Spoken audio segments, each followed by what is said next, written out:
$1.9 trillion for stimulation. Liberals are officially America's most uninformed class and the most inclusive National Women's Day of all time. This is the newly rebranded Cancel This show.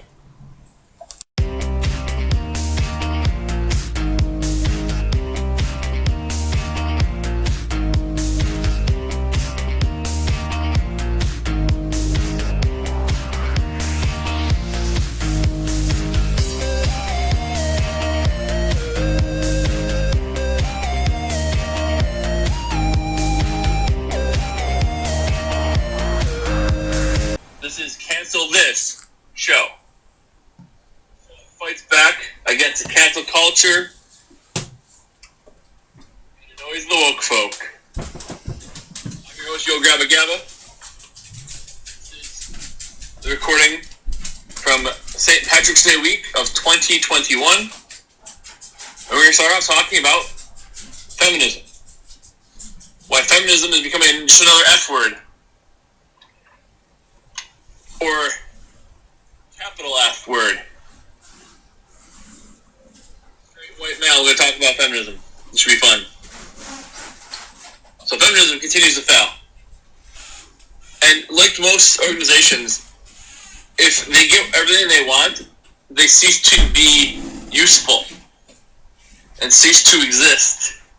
Who would raise money for an organization that has everything they want? Equality. I would consider myself a traditional feminist. Not a feminist with a capital F. Political party feminism. But a person who believes in equality for women. Voting rights. Equal pay for equal work. Healthcare. Probably on women. Give them the same opportunities, supporting them, make sure they're treated fairly. But feminism is not that anymore. Feminism has ceased to become that. Hasn't been that in a while. Three main reasons why feminism continues to fail. Continues, time after time. First reason, of course, is because if you're a feminist, you have to check all the boxes. You can't just be a feminist. You have to believe in, you can't be a feminist like I am, who believes in equality. No. You have to believe in everything, quote unquote, capital F, radical, Nazi, psycho feminists believe. A feminist will not support you unless they agree with every single thing you say. Find me a political candidate that you believe agree with every single thing you say. There's several politicians that I agree with most things they say, but not every single thing they say. If you're conservative, most candidates you vote for have traditional conservative values. If you're a liberal, most people you vote for have traditional liberal values. Some have totalitarian views, some have, far right views, some have far left views, but they have most of your views. It's not that way. To get supported by feminists as a woman, have to agree with absolutely everything they say. If you disagree with them on abortion, on equal pay, on any other topic,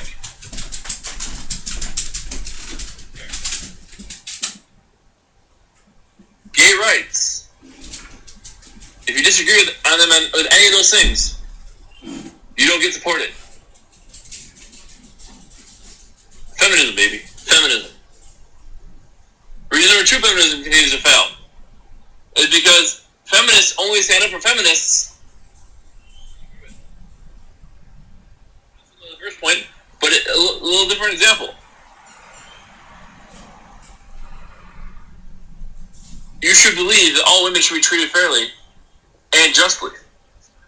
What I mean by that? I mean, just breaking today, while I'm recording, An eighth woman has accused Andrew Cuomo of sexual assault, sexual harassment. 8 women. Literally 2 months ago, he was the greatest thing since sliced bread. He was the greatest governor to ever live. He was a hero. He was the anti-Trump. But now they're no longer useful, being allowed to come out and speak. They weren't allowed to come out and speak before, when he was a great governor. I thought wrong was wrong. What happened to that? What happened to wrong being wrong? Oh, wrong is only wrong. Wrong is done by the right person.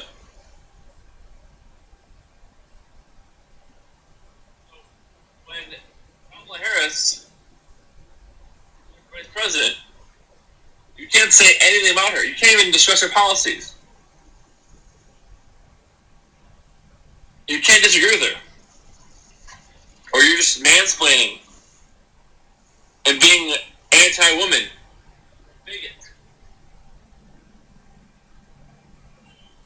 On the other hand, Sarah Palin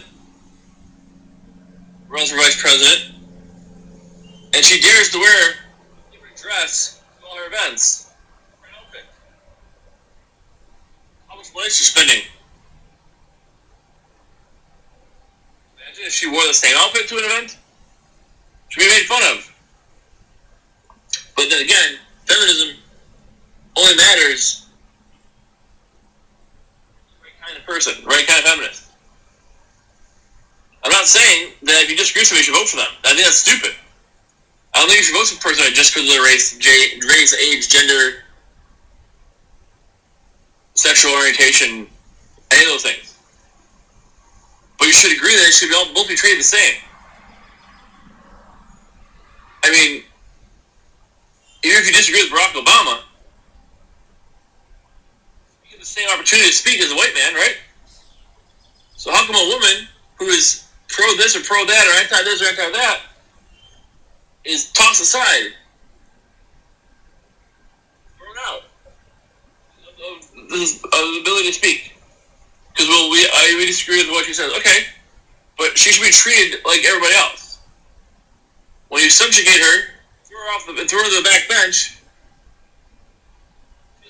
have a voice anymore. And guess what? There's a lot of people with weird opinions and dumb freaking dumb policies they want to push. But if you're for AOC, you have to be for Marjorie Taylor Greene. If you're for Kamala Harris, you have to be for Sarah Palin. If you're for Nancy Pelosi, you have to be for Joni Ernst. You have to vote for them, but you have to agree that they need to be treated with respect and treated the same. You can't throw one aside because you disagree with something they say. You say, well, they don't deserve respect or to be heard. That's not true. You disagree with them, but you have to give them the same opportunity. Same opportunity to be heard. And the third reason, so I guess to recap, before I go to the third reason, let me recap. So, reason number one, feminism falls apart, doesn't work, because it has to agree with everything they say. You have to agree with everything. You have to kiss the ring of the capital F feminist. You have to. You have to agree with everything they say. 2, it's cannibalizing. It's cannibalizing. If you're not who they want you to be, if you don't go with the flow, and go with the exact policy they want you to go with, you can't exist as a feminist. You're not allowed to be a feminist. And number 3, and maybe the most important, I believe that women can still be women can do everything men can do if they have the same pay for the same work. If a woman is given the opportunity, she should be given the same compensation, right? So if it's a merit-based job, well, whatever her merit is, she should get the reward for that. Doesn't matter if she's a man or a woman. Doesn't matter. Those things don't matter. It doesn't matter what her lifestyle is outside of work. It also goes against cancel culture. I know, I may have told the story before, I don't remember, but the Atlanta shooting, I believe it was Atlanta, outside the Wendy's. And they went back and burned down the Wendy's. And the officer shot the black man, and the black man shot the taser at the cop, and then the cop shot him. So the stepmother of the officer who was fired for shooting the black man, the stepmother was also fired from her job because she was his stepmother. Feminism. Where are the people standing up for her?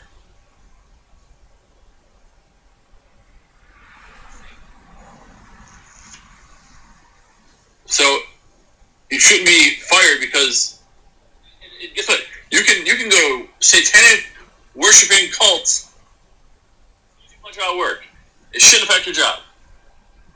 Your job is your job. It doesn't matter who you are outside of work. If your brand is, if you're wearing your company T-shirt and you're going in and doing stupid things, then that's one thing. But it shouldn't matter who you are, how you act, and all those things. You shouldn't lose your job because of something a belief you carry up from outside of work. If you can do the job, you can do the job. Period. So, feminism, supporting women. Well, let's say for example, right? So you have a woman who works twice as hard as a man. She's more productive, and she does higher quality work. Should she make more than a man? Absolutely. Let's say she does equal work to the man. Should she get equal pay? Absolutely. Let's say she does not quite as good of work. Should she get maybe a little less pay? Absolutely. They should get paid based on their merit. It shouldn't matter. Like literally, you should look at a name on a. You should look at a name on a list and say, what do they do? That's what we pay them for. They pay them for what they do. It doesn't matter their name, their race, their gender, their creed, any of those things shouldn't matter. Equal is equal. Equal opportunity. Don't turn someone down because they're a woman, or don't give them a promotion because they're a woman. Don't just give them the same opportunity, and they can do with it what they choose. Take everything else out of it. Take all the other factors out of it, and that's who gets the pay. That's who gets the promotion, so on and so forth. That's equal, and that's what it should be. If it's based on productivity or merit, they get paid based on what they do. If this employee was a man, would you want them here? Okay. If they were a woman, would you want them here? It shouldn't matter. What do they do? What do they bring to the table? That's what they get paid for. So the argument, of course, against that would be, well, women have to have babies and you have to pay them. Okay. Well, let's get to a place in society, and we can use government programs, we can use what we need to do, where men have paternity leave as much as women have. Because now men leave to go be there to support their wife when the baby's born. So then women don't need to be pushed back or held back because they have to have babies and they can't get the same amount of income as their male counterparts. So they have to go have babies. Well, guess what? Men get paternity leave. They help the wife, and everybody is on the same footing. It doesn't devalue a woman because the man has paternity leave as well, and that also increase fathers being in the home and helping with babies and those kinds of things. That would also strengthen the family bond and the family unit. So, taking all that into account, okay. The third reason why I think, and I said, as a traditional person who's traditional believes in feminism and people and women have the same opportunities as men, all those things. I think all those things are important, while also allowing a woman to maintain her unique feminine abilities, her feminine characteristics, her feminine traits. So, the reason feminism doesn't go farther, doesn't do better, is because they're too inclusive. And that's the third point, they're too inclusive. If you're a man, you can do anything a man can do. If you're a woman, you can do anything women can do. And if you want to say that women can do anything men can do, I agree with that too. But women still have to be women. To be a woman, you have to be able to be a woman. Why would you devalue a woman's worth? Why would you take a worth away from a woman and say, well, she actually isn't that special because she can have babies, but so can men. Well, she can do things, all these things, but so can men. Why would you devalue a woman's worth by giving those characteristics to biological men? Right. So when you open the tent to everybody can now be a woman, there's nothing unique about women. Well, then you're just devaluing that. You're killing your own narrative. You're trying to do too inclusive. Men deserve health care too for their. Men should be able to have abortions too. I've heard that argument. Men should have abortions too. Well, no, they shouldn't, because men can't have babies. Boys, girls are girls. Period. If you want to really devalue a woman, and just have a dagger through the heart of feminism, then say men are women. They do everything a woman can do, like have babies. A lot of things are uniquely women. Feminine beauty and all those things. And you wanna tell a man not to treat women well. Don't hold the door for her. That's just holding her back. It's just actually just being nuts. When I go to a store, I'll hold the door for anybody. Man, woman, child, doesn't matter. It's just being nice. But when you say that feminism isn't real, or feminism is, you can't. Everybody can be a woman. Everybody can be a woman. Everybody on earth has the opportunity to be a woman. Well, now you're taking away what makes women unique. It's like saying you're the greatest employee. You're a star athlete. And what makes you a star athlete is your ability to shoot a free throw. But now everybody in the world can shoot a free throw, so you're not special anymore, right? It's like you're a multi-millionaire. It's like this. I mean, they're passing these stimulus bills. You give everybody $2,000 and child benefits. So if you have kids, you get money just for having kids all the time, no matter what. Well, guess what? Every single person on earth has like $2,000 a month or a week or whatever. $2,000 a week for every single person, every week, every month, whatever it is. Well, what's the value of the dollar, right? It's like college degrees. You have a bachelor's degree, cool. So does everybody else. So your bachelor's degree doesn't mean anything. It doesn't make you special. It doesn't make you unique. So then I have to do even more to get ahead. You want to know why there's a glass ceiling, women? Ladies? Want to know why there's a glass ceiling? You keep putting one there. You keep saying, well, women aren't special. They can do everything a man can do.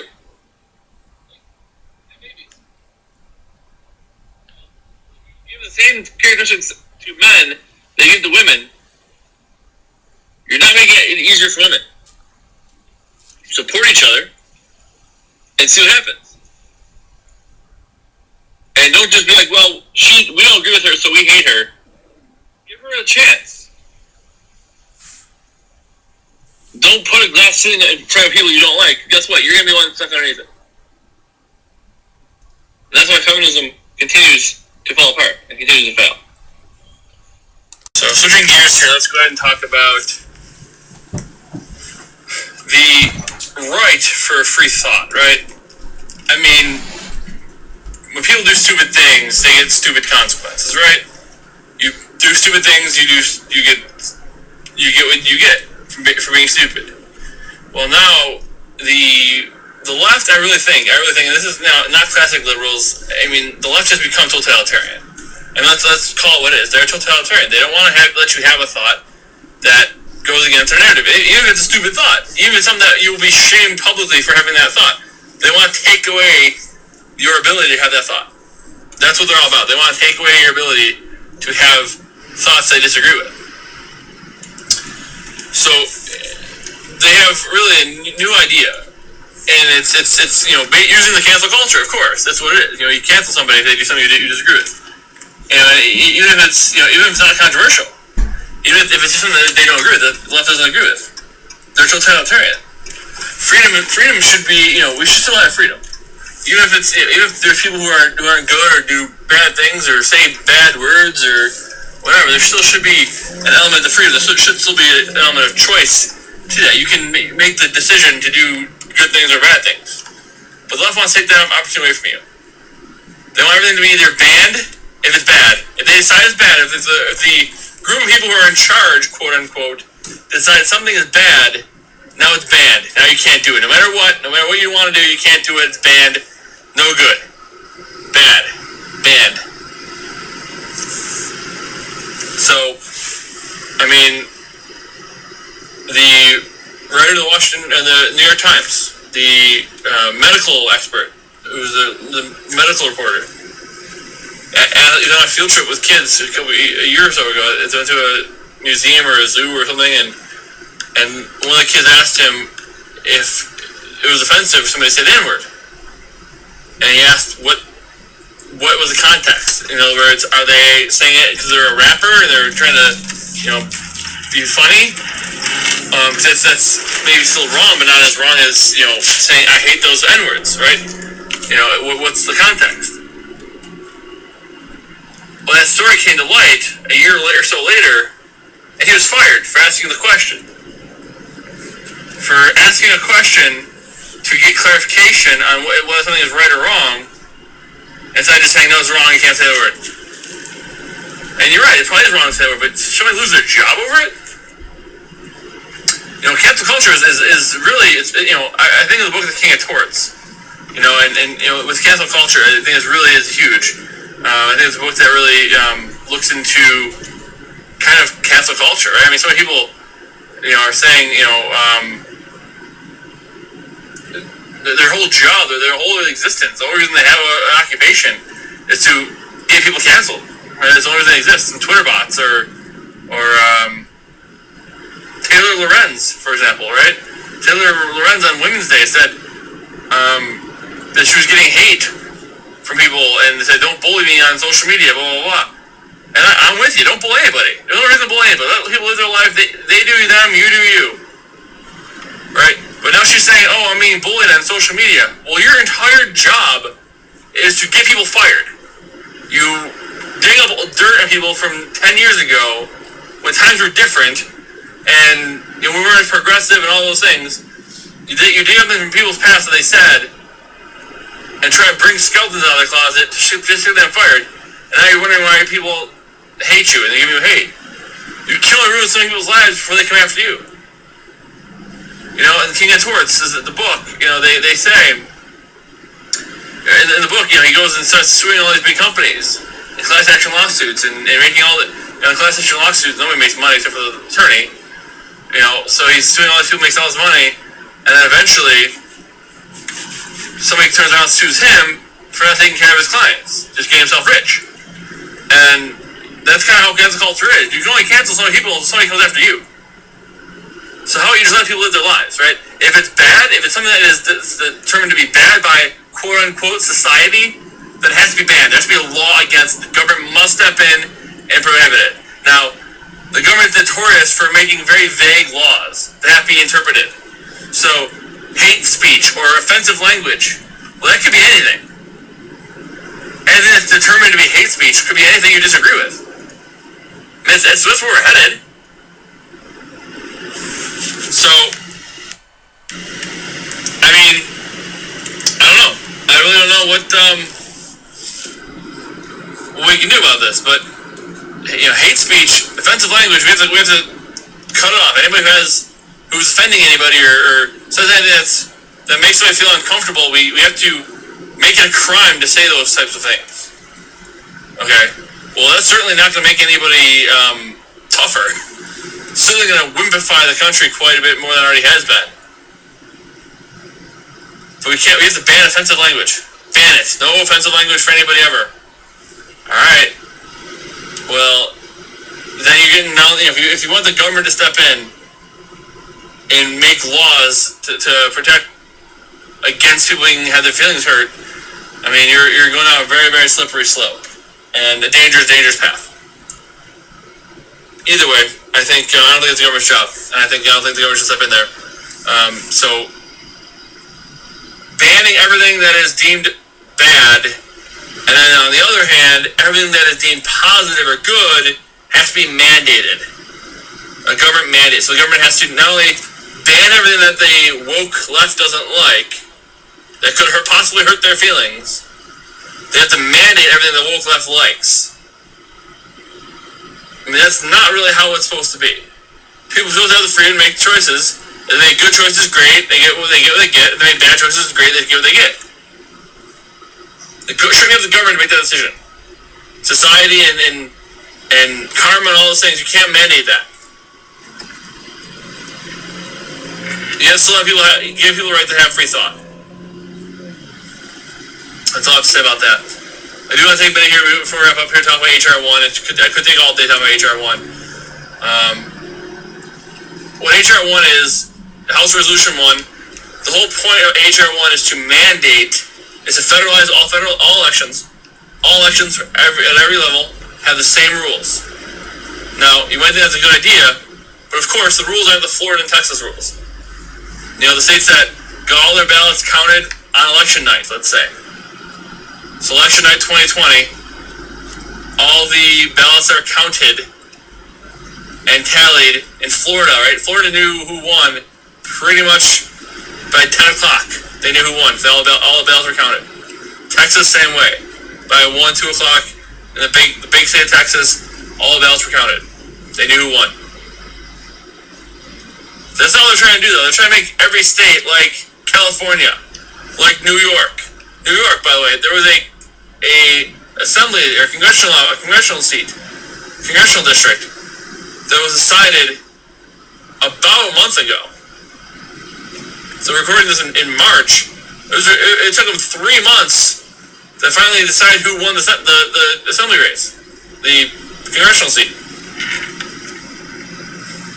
And what they want to do is they want to mandate ballot harvesting, which is just outrageous. I mean, what ballot harvesting is, you have Republicans go out and they go to everybody who's a registered Republican and grab their ballot. And if it's a household with Republicans, they'll go there, they'll grab the house, and there's people who are registered Democrats, they'll take their ballots and throw out their ballots. The Democrats, only keep the Republican ones.